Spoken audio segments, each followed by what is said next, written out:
Chair Felix Reyes. To increase revenue, PCSO approve a policy allowing us to install Lotto outlets in chains of business such as remittance centers. Ano ibig sabihin po nito? Allowing to install Lotto outlets in chains of businesses such as remittance centers. So, mag-i-install kayo ng mga Lotto outlets sa mga remittance centers, magbibigay ka ng mga machines? Mr. Chair, sa hangarin po ng PCSO na madagdagan nga po ang aming revenue, during the past administration, meron na po silang tinawag na Corporate Owned Chain of Business Level 1. Yun po ay, kung kayo po ay you own a business and you have, doon sa level 1 is, ilan ba yun? Ito po ay isa pong recommendation na nanggaling po sa gaming. If we can possibly actually we already passed corporate owned chain of business level 2 for at least 3,000 units or outlet. Ang maaari po mag-qualify dyan, yung pong halimbawa pong Palawan Express o Itataya po. Yung po meron na pong may mga outlet. Yung may mga outlet ng negosyong Opo, existing. tulad ng remittance centers. Tulad nga po ng Palawan Express o So, yung ilan po previous ay Luwelier. 2,000?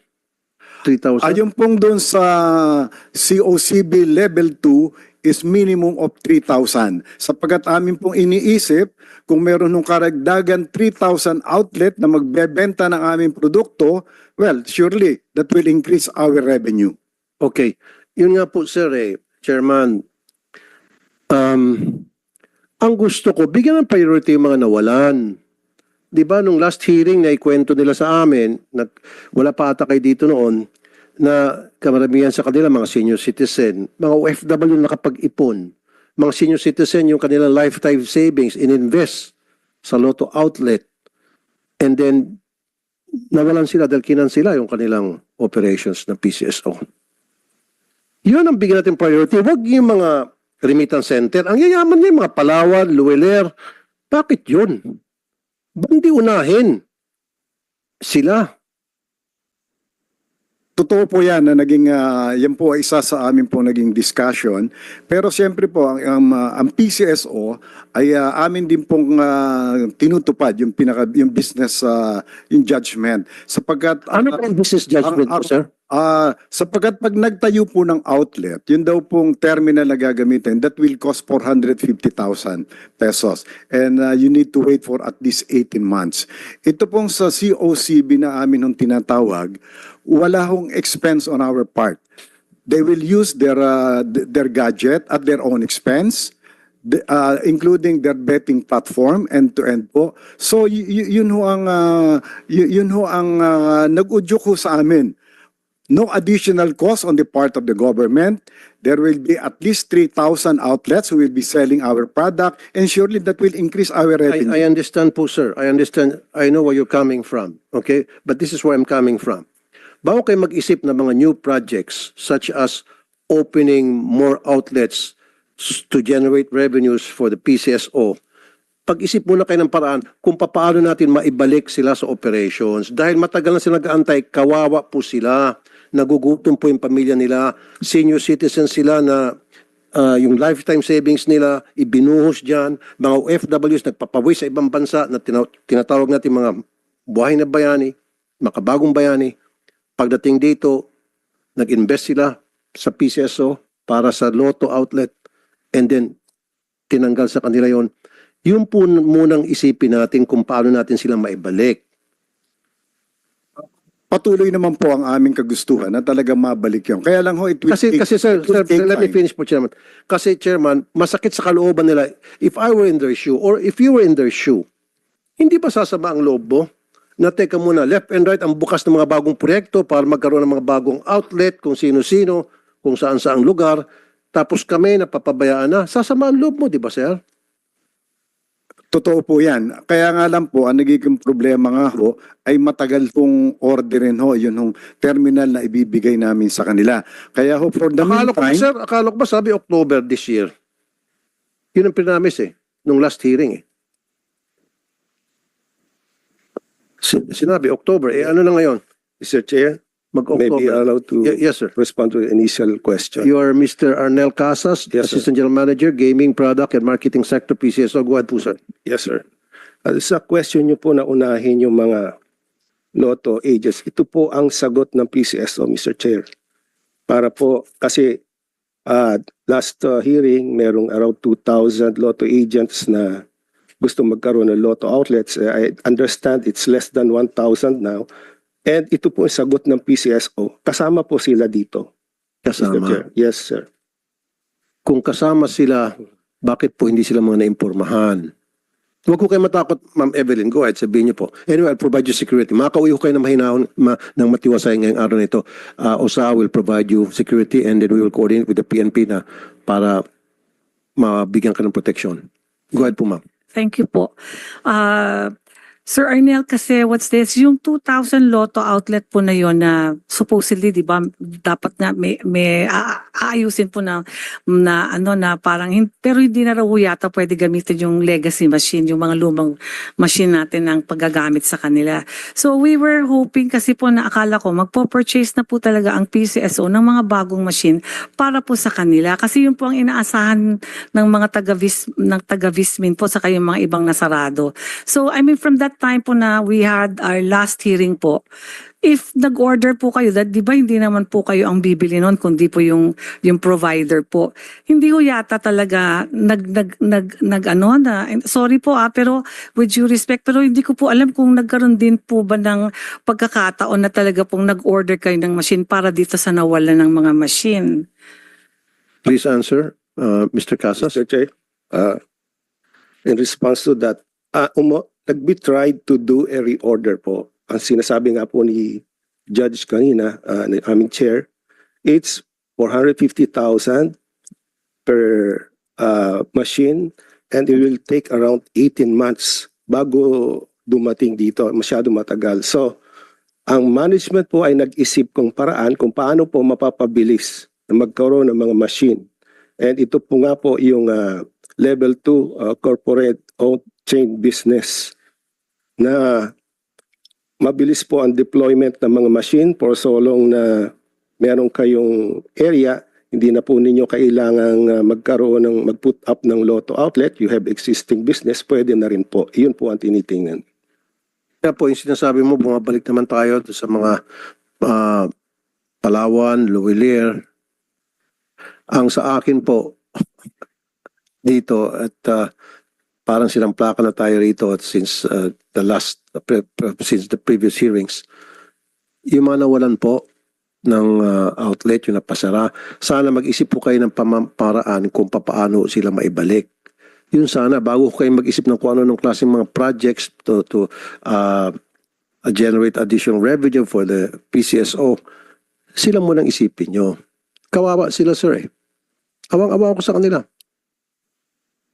Di ba kasi nakakaya naman sir eh, parang pinapalaway nyo sila, tumutulong laway nila na oy, may mga bagong outlets, mga bagong bukas, ito, mga mayayaman na ito eh. Yung mga sinasabing remittance centers, ang yayaman ng mga yan, mga bilyonaryo yan, daming outlets niyan, left and right. O, unahin muna natin to sila, maliliit, mag-isip kayo ng pamamaraan. Kasi kung gusto, maraming paraan. Kung ayaw, maraming dahilan. Alam niyo yung kasabihan sa atin, di ba sir? Before you think of any project,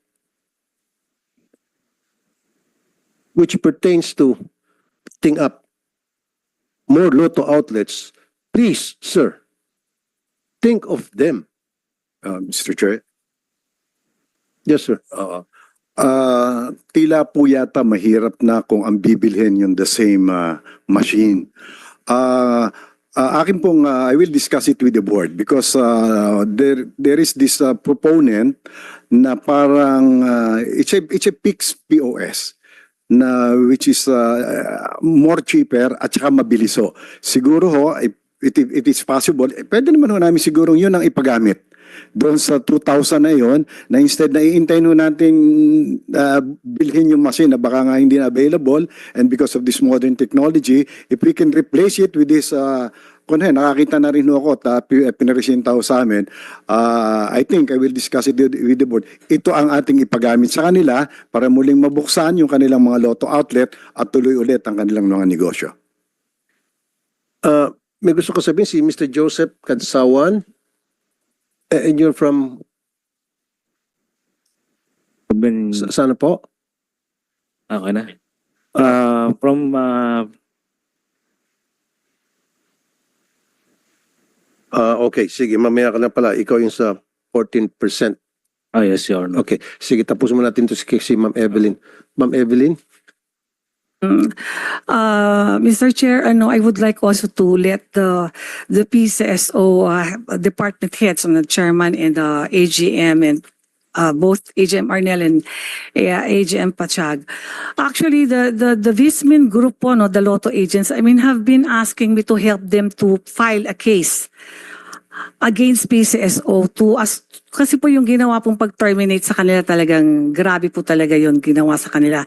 Pero ako lang po yung nakikiusap sa kanila na wag po naming labanan ang PCSO at umaasa pa rin po kami na mareresolve pa po yan. Kasi nga na-advise na rin sila ng mga lawyers nila na magsampa na po sila ng kaso individually sa ombudsman kasi nawalan po sila ng hanap buhay parang humingi daw po ng damages. But being the president of this organization, I was telling them na wag na muna, antayin natin kasi baka naman pwede pa tayong matulungan ng PCSO. Antayin lang natin siguro na makabili sila ng mga bagong machine.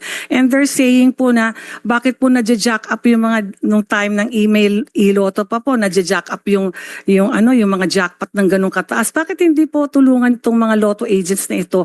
Or man lang bigyan man lang po sana ng tulungan man lang po, bigyan ng ayuda kasi wala ho silang maraming nawalan ng hanap buhay sa kanila. At nakikinabang po ng grabe ngayon yung mga STL po at saka yung mga illegal po na nagpapataya dun sa lugar nila. Sa nakakahinayang po kasi talagang marami po talagang tumataya ng mga loto sa kanila dahil meron nga pong tiwala sa lotto outlet. Pero ngayon po, yung mga ibang agents din po natin nagsasuffer din po dahil pinapagamit po yung 2D sa STL, 2D at saka yung 3D sa kanila. Sa lotto outlet po yan Kami po sa amin po yung 2D at saka 3D. Pero pinayagan daw po ng PCSO na gamitin daw po yung 2D at saka yung 3D. 2-digit. Opo, ginagamit po yung 2-digit saka 3-digit ng pagpapataya at mas matataas po yung binibigay nila na bayad sa payouts. Kaya yung mga iba nating natitira pong lotto outlet dahil din po hindi na ibabalik yung cancellation, marami na rin pong nagsara. Bukod sa nabigyan ng machine yung mga iba po talagang nagsarado na po sila kasi hindi na nila po kaya mag-abono sa cancellation at saka yung mga pataya po ng ginagamit po yung 2D. Wala nang tumataya sa lotto ng 2D at 3D. Doon po sila tumataya sa STL. O nga pala, PCSO, bakit pinayagan itong STL na magpataya ng 2D at saka 3D? Originally sa PCSO, sa sa mga lotto agents. Ayun, nawala ng hanap buhay, marami sa kanila nalugi hanggang sa na-bankrupt. Bakit po inalaw yon? Yes, Mr. Casos, sir. Mr. Chair, if we look at it, yung STL po natin, ito po yung mga Weteng and Masyaw sa Mindanao, which is 3 numero, Weteng sa Luzon area, which is yung 1 to 30, 1 to 40, nagbabari po yun. Now, sa PCSO po, we are fixed to 1 to 30 digit game natin. Yung mga STL po, may mga variants po yan, iba-iba po, Mr. Chair. Kaya hindi po pwedeng i-compare sa digit game and 3-digit game of the PCSO. Yes. Ma'am Evelyn, sabi mo, kaysa mag-file kayo ng kaso sa ombudsman against PCSO, marami kayong mga agents, mas gusto niyo makipag-usap na lang sa kanila. So meron ho ba kayong timetable kung hanggang kailan nyo dapat ma-resolve na yung problema ninyo with the PCSO bago kayo mag-file ng case ombudsman? Kasi one way or the other, para sa akin, kailan mo talaga mag-file ng case? Kung kung hindi natupad yung kagustuhan ninyo after a certain period of time. Di naman pwede kayo ma'am mag-antay na lang ng matagal na panahon. Di po ba? Nag-antay na kayo, matagal na anantay nyo eh.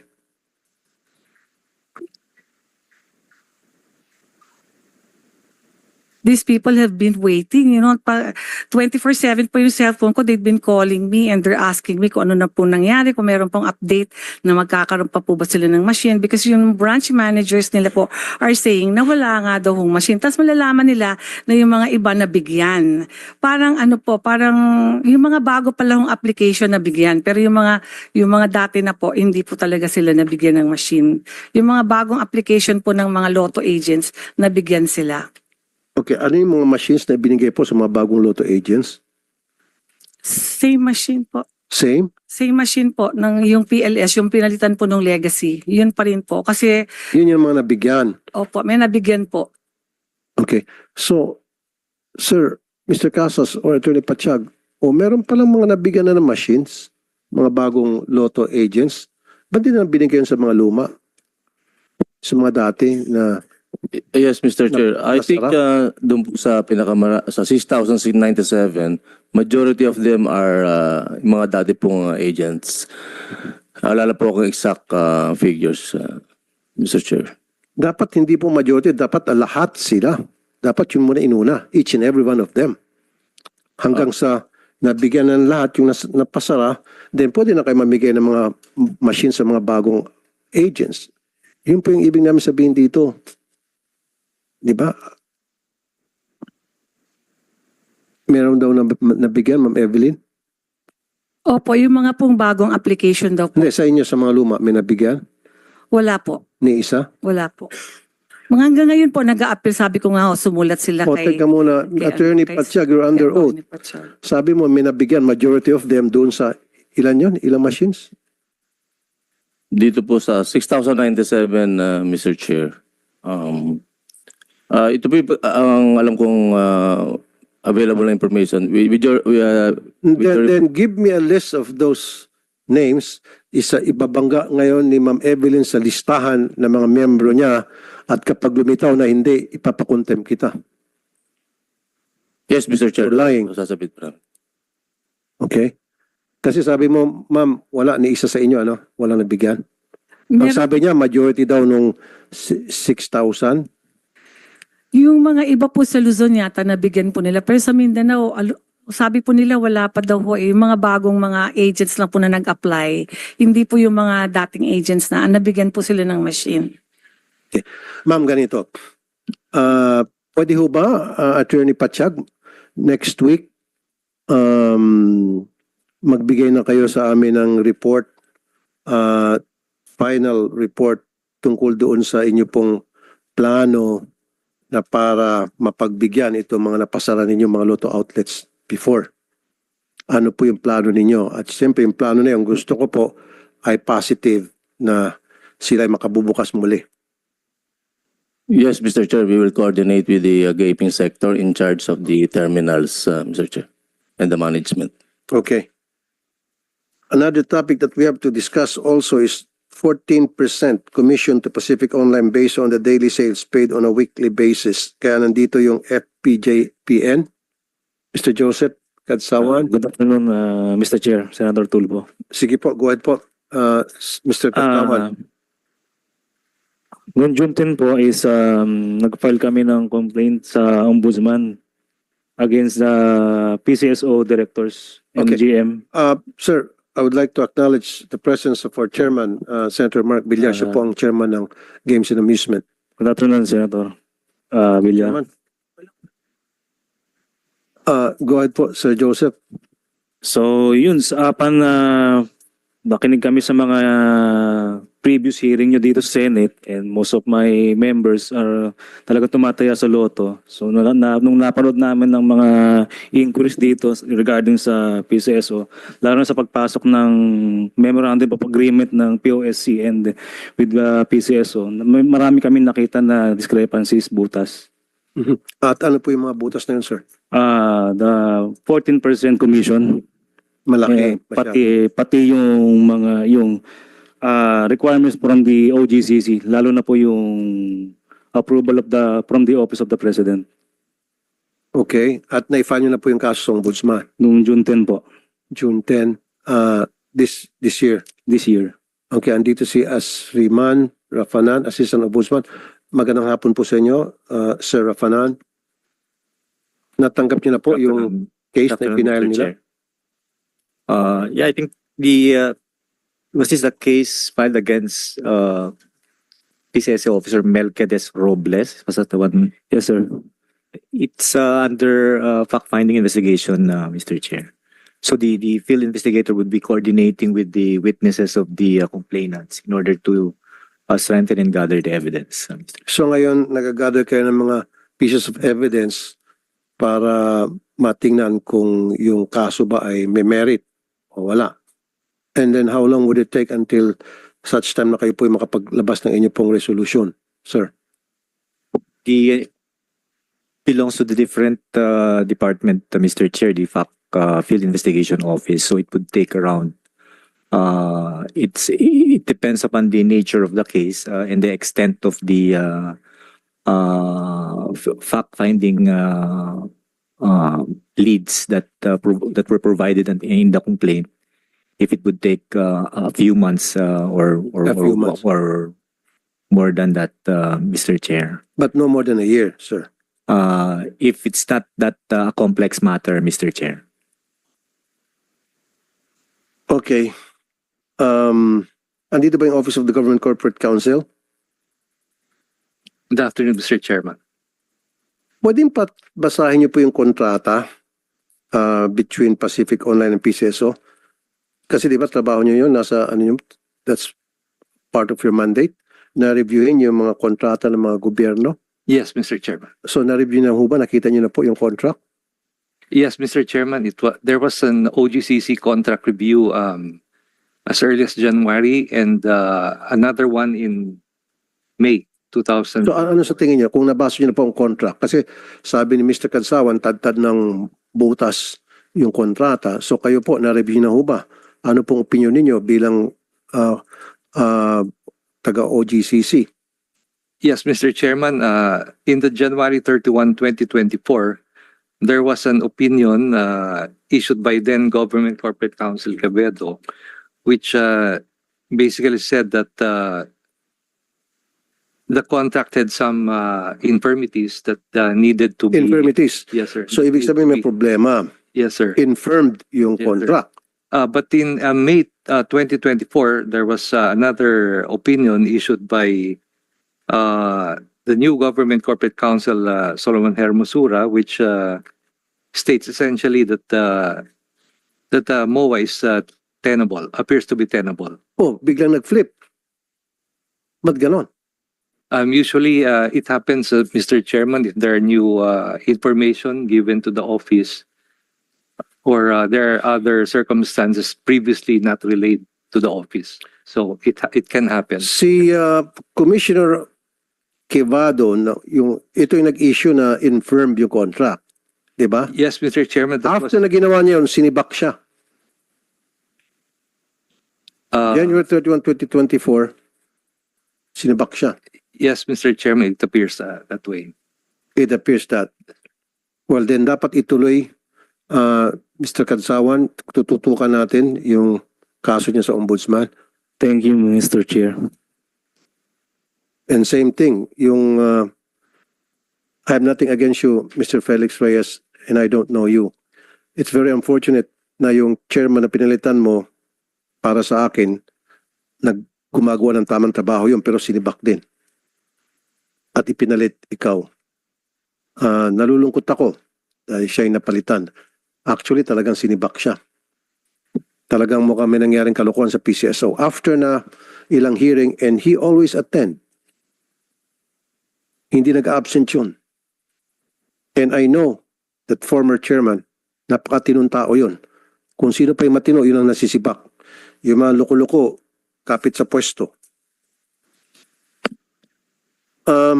Mr. Chair. Good. Support that. Okay. Okay.